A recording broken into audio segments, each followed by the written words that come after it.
इंदिरापुरम में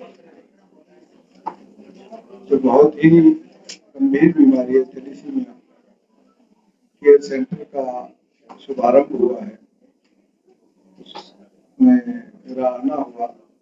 मैं कह सकता हूँ कि यशोदा मेडिसिटी ने जिस प्रकार की व्यवस्थाएं की हैं और जितना आधुनिक इसको बनाया है, पूरे एनसीआर के लिए नहीं, मैं कह सकता हूँ पूरे हिंदुस्तान के लिए एक बहुत महत्वपूर्ण सिद्ध होने वाला है। सुरक्षित ये जो बीमारी है, इसमें बच्चों को जन्म से ही बीमारी होती है और उनका हीमोग्लोबिन कम होता है, बार बार उनको खून चढ़ाना पड़ता है। तो सुरक्षित खून चढ़े और जो हम उसको ब्लड दे रहे हैं बच्चे को, उस ब्लड का अधिकतम मैक्सिमम उपयोग हो, उसमें जितनी आवश्यकता है वो बचा हुआ फिर उसी डोनर को वापस चला जाए। इस प्रकार की आधुनिक मशीनें यहाँ सब लगाई गई हैं। ये बहुत बड़ी उपलब्धि है इस क्षेत्र के लिए और डॉक्टर्स ने भी यहाँ बहुत मेहनत की है। Doctor PN. अरोड़ा जी का मार्गदर्शन जो है वो तो पूरा शहर जानता है, पूरा क्षेत्र जानता है। यशोदा परिवार ने चिकित्सा के क्षेत्र में जितनी ऊंचाइयों को छुआ है, मेरी शुभकामना है इस अवसर पर। और मैं यही कह सकता हूँ कि भविष्य में चलकर यशोदा मेडिसिटी इस इलाके के लिए एम्स का एक विकल्प होगा।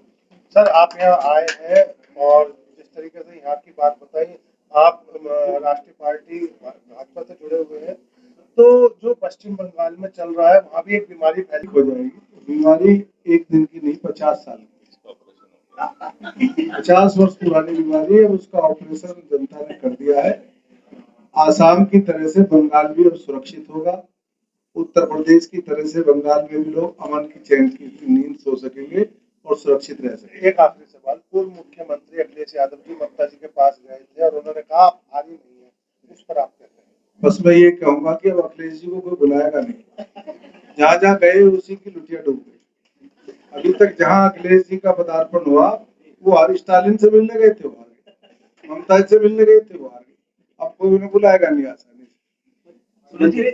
ईवीएम बीजेपी की है क्या? ईवीएम इलेक्शन कमीशन की है।